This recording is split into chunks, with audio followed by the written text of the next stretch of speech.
Eight second year language across the curriculum का आज हम 58 क्वेश्चन करेंगे। What is reference to context? Reference to context क्या होता है? How do you write in reference to context, और इसे हम किस तरीके से लिखते हैं। और write the meaning of context clue and describe their types. इसमें हमें बताना है कि जो कॉन्टेक्स्ट होता है कि कॉन्टेक्स्ट क्लू क्या होता है और इसके क्या टाइप्स होते हैं, और what are the advantages and disadvantages of reference to context. इसके क्या फायदे और नुकसान होते हैं रेफरेंस टू कॉन्टेक्स्ट के। Meaning of reference to context देखेंगे, इसका मीनिंग क्या होता है। Reference to the context is normally use for school examination and test. जो रेफरेंस टू कॉन्टेक्स्ट है वो नॉर्मली जिसका जो नॉर्मल यूज होता है कि हाँ स्कूल के एग्जामिनेशन में होता है और स्कूल में जो टेस्ट वगैरह लिए जाते हैं वहां पे इसका काफी ज्यादा यूज होता है। This is to access the exact comprehension of a student and evaluate their grasp of a literature, language, history और other lesson। इसमें क्या होता है, हम रेफरेंस टू कॉन्टेक्स्ट मतलब जो बच्चों का एग्जामिनेशन और टेस्ट इसलिए लेते हैं कि जिससे हमें पता चल सके कि जो बच्चा उसे हमने जो पढ़ाया है उसे वो चीज कितनी ज्यादा समझ आई है, उसका क्या मूल्यांकन होता है, वो चीज देखना होता है। जो हमने पढ़ाया है उसमें उसकी क्या पकड़ है, क्या लैंग्वेज उसने सीखी है, और जो भी हमने हिस्ट्री या फिर बाकी अदर लेसन वगैरह पढ़ाए हैं तो उस चीज को उसने किस तरीके से कवर किए हैं। If you look through question paper extending over a long time, this is the one type that has stood the test of the time and remain common from the level of middle school to any higher level. इसमें क्या होता है, जब हम examination वगैरह लेते हैं तो वो हमारे 6 महीने में नहीं तो 1 साल में पेपर्स होते हैं। तो इससे पहले क्या होता है, हम बच्चों का मूल्यांकन करने के लिए, उनका एवलेट करने के लिए क्या करते हैं कि बच्चों का टेस्ट वगैरह ले लेते हैं, क्योंकि एग्जामिनेशन हमारे साल में या फिर काफी टाइम बाद होते हैं। तो इससे क्या होता है, जो बच्चों का पता नहीं चलता कि हमने जो उसे पढ़ाया है उसे कितना समझ आया है या उससे इसने क्या सीखा है। इसके लिए क्या होता है, हम टाइम टू टाइम उनसे टेस्ट वगैरह लेते रहते हैं, जिससे कि हमें पता चले कि जो बच्चों को हम समझा रहे हैं वो उसे कितना समझ आ रहा है, या फिर हमें कोई चेंजेस लाने की जरूरत है तो वो हम उसमें ला सकें। To make easy reference to context, there are 6 common types of context clue and teachers need to provide struggling students and those with learning disabilities with a direct instruction in how to use these clues। इसके लिए क्या होता है, जब हम बच्चों का test वगैरह लेते हैं तो इसमें सबसे पहले क्या होता है, हम थोड़ा आसान रखने की कोशिश करते हैं जिससे कि बच्चे उसे इजी तरीके से कर सके। और इसमें क्या होता है, इसके लिए हम कुछ क्लू वगैरह भी बनाते हैं जिससे कि बच्चों को थोड़ा हिंट से पता चल सके कि जो हमने उसे क्वेश्चन दिया है तो किस बेस पे दिया है, किस टाइप का क्वेश्चन है, तो उसे वो कर सके। इसलिए जो टीचर्स होते हैं उन्हें प्रोवाइड करना पड़ता है, उन्हें जरूरत भी होती है कि बच्चों को इस तरीके का टेस्ट दे जिससे कि वो उन्हें ज्यादा इजी भी ना लगे और ज्यादा टफ भी ना लगे, वो खुद से कर सके। और जो जिन्हें लर्निंग डिसेबिलिटीज होती है उनके लिए भी अलग से इंस्ट्रक्शन बनाई जाती है, जिसमें उन्हें कुछ अलग तरीके के क्लूज दिए जाते हैं जिससे कि वो अपना टेस्ट पेपर एग्जामिनेशन दे सके। Common types of context clue. Common types के जो कॉन्टेक्स्ट क्लू हैं वो देखेंगे। फर्स्ट है root word affix, second construct, third logic, fourth definition, fifth examples and illustration, sixth grammar. जो हमारे टेस्ट वगैरह होते हैं इन सब चीज के बेस पे होते हैं। इसमें क्या होता है, बच्चों को हम क्लूज वगैरह भी दे देते हैं कि हम जो आपका पेपर लेंगे वो इस तरीके से लेंगे। मतलब इसमें हम बच्चों को स्टार्टिंग में थोड़ी सी हिंट वगैरह दे देते हैं जिससे कि वो लर्निंग भी अच्छे से कर सकते हैं, प्लस में उन्हें थोड़ा हिंट भी मिल जाता है कि वो पेपर अच्छे से दे सके। Teacher have found it effective to model self questioning strategies to identify the different types of context clue. इसमें क्या होता है, जो टीचर्स होते हैं अपने पेपर को इफेक्टिव बनाने के लिए वो अपने क्वेश्चनिंग को इस तरीके से तैयार करती है जिससे कि जो बच्चे होते हैं उसे अच्छे से कर सके, प्लस में डिफरेंट टाइप्स का कॉन्टेक्स्ट क्लू भी रखती है, क्योंकि जो पैटर्न होता है एग्जाम का वो एक तरीके का नहीं होता, उसमें अलग अलग टाइप्स के क्वेश्चंस वगैरह होते हैं, जैसे एमसीक्यू हो गया या फिर fill ups, true false, right wrong, ये सब तरीके के रखते हैं कि जो उन्हें समझाने में भी आसान हो, प्लस में जब वो करे तो वो आसानी से कर सके। You can ask questions that are designed to focus attention on the unknown words। इसमें कहा गया है जब हम बच्चों का टेस्ट वगैरह लेते हैं तो उसमें क्या होता है, बच्चों से हम थोड़े बहुत क्वेश्चंस वगैरह भी पुटअप करते हैं जिससे कि हमें पता चले कि बच्चे किस तरीके से करते हैं। उस हिसाब से जो हम उनके लिए क्वेश्चन पेपर डिजाइन करते हैं और जब हम बच्चों से क्वेश्चंस पूछते हैं तो इससे हमें पता भी चलता है कि उन्हें उस चीज की कितनी नॉलेज है। उस हिसाब से हमें थोड़ा सा एक आइडिया भी मिल जाता है कि हम उसके लिए एक अच्छा क्वेश्चन पेपर बना सके जिससे कि वो इजी तरीके से कर सके। And the possible clues to its meaning such as, और उसके लिए हमें क्या होता है, कुछ क्लूज जो रखना चाहिए, उसके मीनिंग्स बच्चों को पता होने चाहिए और इस तरीके से होने चाहिए जिससे वो जल्दी समझ सके। What are the surrounding words, ऐसे रखना चाहिए जो भी वर्ड्स वगैरह हम पूछे वो उसी से रिलेटेड हो, उनके कॉन्टेक्ट से, जो कि वो इजी तरीके से समझ सके। How do they offer me clues, अब वो ये समझ सके कि हमने उसे किस तरीके का क्लू दिया जिससे वो उस चीज को सॉल्व कर सके। What does the words mean in term of the context, इस वर्ड्स का क्या मतलब था कॉन्टेक्स्ट के अंदर, ये भी समझ सके। It is also helpful to provide students with frequent reminders and examples of the different types of context clue, इस तरीके के जब हम उन्हें एग्जाम्पल्स वगैरह देंगे जो कि बच्चों के लिए बहुत ही ज्यादा फायदेमंद रहेंगे, हेल्पफुल रहेंगे और वो चीज उनके लिए थोड़ा टाइम तक याद भी रहेगी। अगर हम उसके साथ डिफरेंट टाइप के एग्जाम्पल्स वगैरह भी पूछेंगे वो भी उनके कॉन्टेक्स्ट क्लू से रिलेटेड, तो उस चीज को वो इजी तरीके से याद रखेंगे। प्लस में उनके माइंड में ये आइडिया भी हो जाएगा कि उनके जो पेपर्स आएंगे, क्वेश्चन पेपर्स, उसमें किस टाइप के क्वेश्चंस वगैरह पूछे जाएंगे। नेक्स्ट है हमारा टाइप्स ऑफ कॉन्टेक्स्ट। इसमें क्या होता है, context means a variety of things. Context का मतलब ही होता है कि एक चीज में बहुत सारी वेराइटीज होना। Context can be linguistic involving the linguistic element that contribute to the construction of meaning. जो हमारा कॉन्टेक्स्ट होगा वो कहता है इन लिंग्विस्टिक होगा। इसमें क्या होता है, जो लिंग्विस्टिक स्किल्स होती है इसमें रीडिंग, राइटिंग और लिसनिंग और स्पीकिंग आती है। तो इस तरीके से जो हमारा पेपर होगा उसमें सभी चीजों को अच्छे तरीके से इन्वॉल्व किया जाएगा, उन सबका कंट्रीब्यूशन होगा और प्लस में उन सबका एक अच्छा सा मीनिंग बनता होगा जिससे बच्चे क्वेश्चन को पढ़ते ही उन्हें उसका आंसर समझ आ सके और ये समझ आ सके कि उनसे जो क्वेश्चन में क्या पूछा गया है। फर्स्ट पॉइंट है हमारा इसमें linguistic context. Linguistic context or wherever context refer to the linguistic environment in which a word is used within a context. Linguistic context वो context होता है जो कि variable context होता है, जो कि मौखिक तरीके से होता है और इसमें क्या होता है, वो हमारे जो आसपास के वातावरण होते हैं उस चीज को रेफर करता है। पर इसमें जो भी वर्ड्स वगैरह यूज किए जाते हैं जो होते तो वो टेक्स्ट से रिलेटेड है, पर वो सारी चीजें, वो वर्ड्स हमें क्या हमारे आसपास के वातावरण में भी मिलते हैं, मतलब वो हमारे आसपास के एरिया से रिलेटेड होते हैं। As a matter of fact, understanding the meaning of vocabulary items using linguistic context mainly involves syntactic and morphological interpretation of the elements within a text.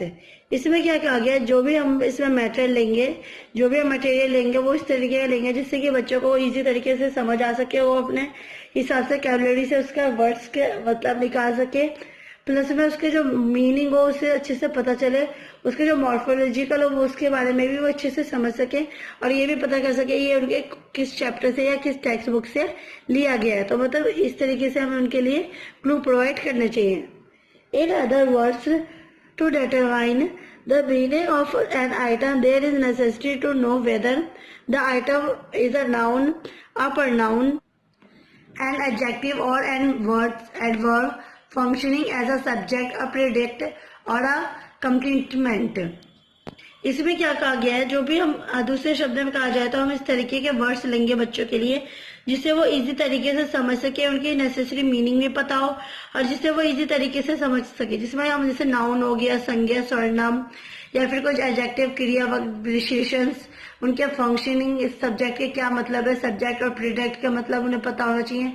इस तरीके के मतलब जो ग्रामर पोर्शन होगा इस तरीके से रखे जिससे कि वो नाम पढ़ते ही उसका मतलब समझ सके और उसे अच्छे से डिफाइन कर सके। This information gives important clues to the meaning of the text. इस तरीके की जब इन्फॉर्मेशन हम बच्चों को प्रोवाइड करेंगे तो वो बहुत ही ज्यादा इंपॉर्टेंट होगा और इस क्लू से क्या होता है, वो अपने कॉन्टेक्स्ट को अच्छे से सॉल्व करने की कोशिश करेंगे, प्लस में उस चीज को समझ सकेंगे। Meaning involves more than the grammatical description and goes beyond the scope of grammar to an understanding of the situational context that involves individual belief and a knowledge of the word।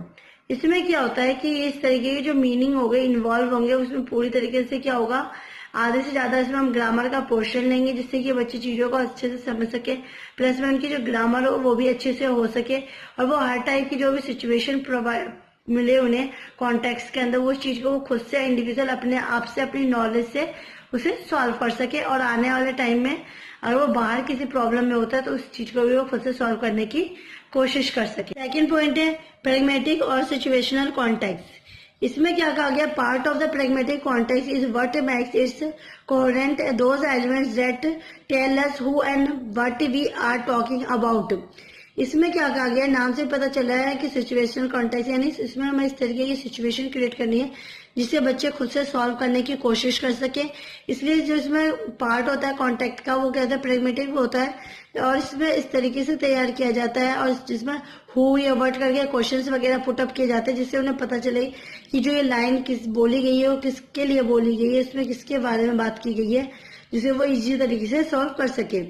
This is achieved by using features such as the use of anaphonic or cataphonic element as well as other information implied in the text।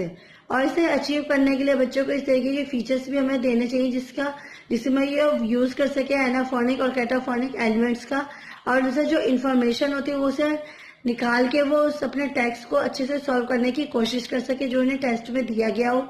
Meaning can be inferred from the linguistic elements surrounding a words.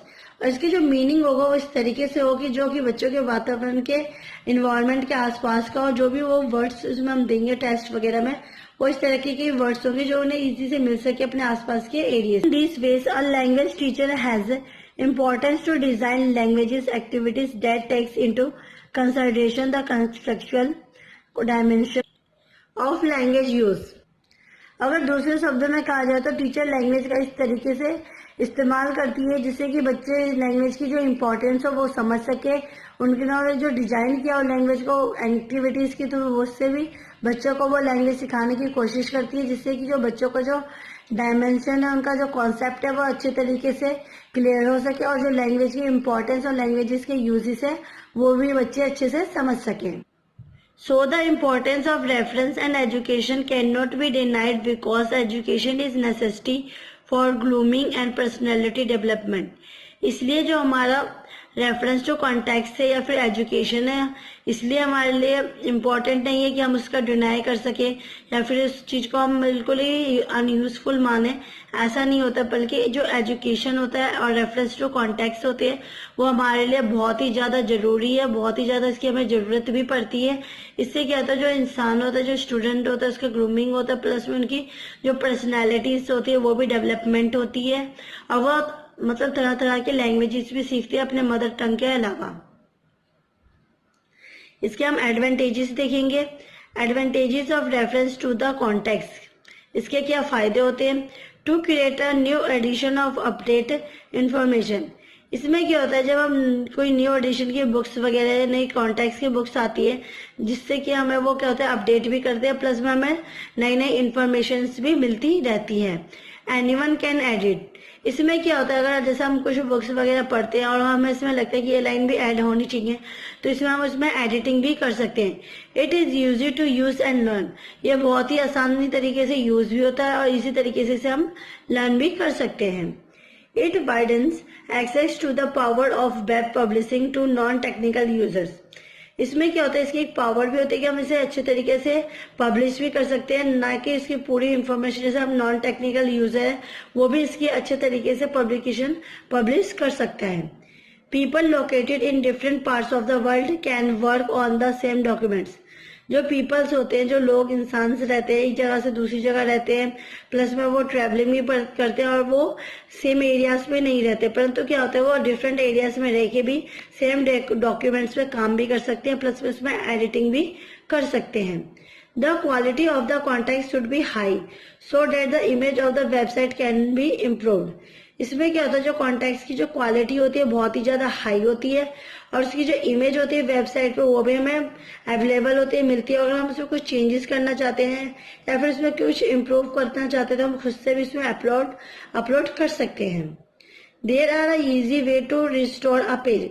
और बहुत ही आसान तरीका होता है कि हम उस page को आराम से इजी तरीके से रिस्टोर करके रख सकते हैं। Disadvantages of reference to the context, इसके क्या हानि है, क्या नुकसान है इसके। Anyone can edit, so this may be too open for some application, for example confidential documents। इसमें क्या होता है कि इसे अब कोई भी बंदा ओपन कर सकता है और कुछ भी एप्लीकेशन या फिर किसी भी डॉक्यूमेंट्स में कुछ भी चेंजेस कर सकता है। मतलब इसे हम कहते हैं जैसे अगर कोई हमारे कॉन्फिडेंशियल डॉक्यूमेंट्स है जो कि हम किसी से शो नहीं करना चाहते या फिर छुपा के रखना चाहते हैं, तो क्या होता है इसमें जो होता है हर एक चीज ओपनली होती है और कोई भी इंसान कुछ भी इसमें एडिट कर सकता है। Second point, it requires internet connectivity to collaborate, but technologies to produce print version of articles are improving.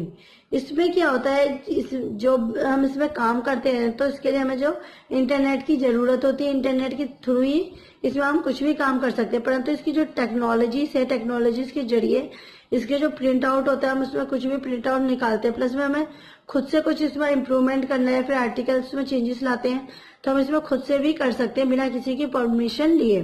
तो इसका ये भी एक बहुत बड़ा नुकसान है कि हम इसमें खुद से चेंजेस कर सकते हैं बिना किसी से पूछे। थर्ड पॉइंट है the usual guidelines for healthy computer use. इसमें क्या होता है जो भी यूजुअल गाइडलाइंस होती है जो कि हमारे हेल्थ के लिए होती है वो भी इसमें प्रोवाइड की जाती है, परंतु इसमें क्या होता है कि कोई भी बंदा इसमें जब एडिट कर सकता है तो कुछ गलत बात या फिर कुछ गलत चीजें भी इसमें ऐड कर सकते हैं और जिससे हम क्या होता है फॉलो कर सकते हैं। There are a easy way to restore a page. ये क्या होता है, ये हमारा एक फायदा और नुकसान दोनों ही है। फायदा ये है कि हम इसे आसानी तरीके से रिस्टोर कर सकते हैं, नुकसान ये कि कोई भी कॉन्फिडेंशियल डॉक्यूमेंट्स या फिर कुछ इंपॉर्टेंट फाइल्स वगैरह उसे भी हम रिस्टोर कर सकते हैं और बाद में उस चीज में एडिट करके या कुछ भी करके उसे हम बाद में अपलोड कर सकते हैं। इसका ये नुकसान होता है। It grows the community plans and administrates the structure collaboratively. इसे क्या होता है, इसे आगे बढ़ाने के लिए हमें क्या होता है किसी कम्युनिटी प्लान करके मतलब उसे पूरी प्रॉपर तरीके से इसे फॉलो करना पड़ता है। इसमें जो हमारे एडमिनिस्ट्रेट हो गया या फिर जो भी इसमें पार्टिसिपेट करते हैं उन सबकी सहमति होनी जरूरी है, तभी हम इसमें कुछ चेंजेस कर सकते हैं। इसके लिए क्या होता है थोड़ा सा टाइम भी लगता है जो कि इसके एक नुकसान का कारण भी बनता है। ये थी हमारी वीडियो जिसमें हमने रेफरेंस टू कॉन्टेक्स्ट के meaning, types, advantages and disadvantages पढ़े थे। आई होप आपको आज की वीडियो भी समझ आई होगी। प्लीज मेरी वीडियो को लाइक, कमेंट एंड सब्सक्राइब कीजिए। Thanks for watching.